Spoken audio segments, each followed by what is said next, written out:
നിങ്ങളോ നിങ്ങളുടെ പങ്കാളിയോ കുട്ടികളോ കൂർക്കം വലിക്കുന്നുണ്ടെങ്കിൽ നിങ്ങൾ ഈ വീഡിയോ തീർച്ചയായും കണ്ടിരിക്കേണ്ടതാണ്.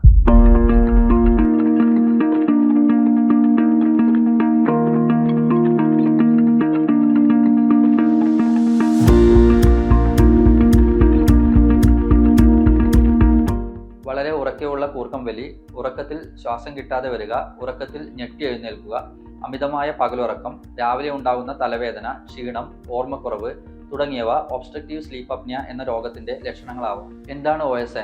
OSA എന്നാൽ ഉറങ്ങുമ്പോൾ നമ്മുടെ ശ്വാസനാളി പൂർണ്ണമായോ ഭാഗികമായോ അടഞ്ഞു പോവുകയും ഉറക്കത്തിൽ ശ്വാസം കിട്ടാതെ ഞെട്ടി എഴുന്നേൽക്കേണ്ടി വരികയും ചെയ്യുന്നു. അമിതവണ്ണം, കഴുത്തിന് വലിപ്പ കൂടുതൽ, കുട്ടികളിലാണെങ്കിൽ ടോൺസിൽ, അഡിനോയിഡ് ഗ്രന്ഥിയുടെ വലിപ്പ കൂടുതൽ എന്നിവ കൊണ്ടാണ് ഈ രോഗം ഉണ്ടാവുന്നത്. OSA ഉള്ള രോഗികളിൽ hyper tension, diabetes, stroke, heart attack തുടങ്ങിയവ ഉണ്ടാവാനുള്ള സാധ്യത കൂടുതലാണ്. കൂടാതെ ഇവർക്ക് പകലുറക്കം കൂടുതലായതിനാൽ വാഹനം ഓടിക്കുമ്പോൾ അപകട സാധ്യത വളരെയധികം കൂടുതലാണ്. പോളിസോംനോഗ്രാഫി അഥവാ സ്ലീപ്പ് സ്റ്റഡി എന്ന ടെസ്റ്റ് ഉപയോഗിച്ച് നമുക്ക് OSA ഉണ്ടോ എന്നും അതിൻ്റെ തീവ്രത എത്രയാണെന്നും കണ്ടുപിടിക്കാവുന്നതാണ്. എന്താണ് ഇതിൻ്റെ ട്രീറ്റ്മെൻറ്റ്? ഉറങ്ങുമ്പോൾ ഓട്ടോ CPAP മെഷീൻ ഉപയോഗിക്കുക. കൂടാതെ ശരീരഭാരം കുറയ്ക്കുക.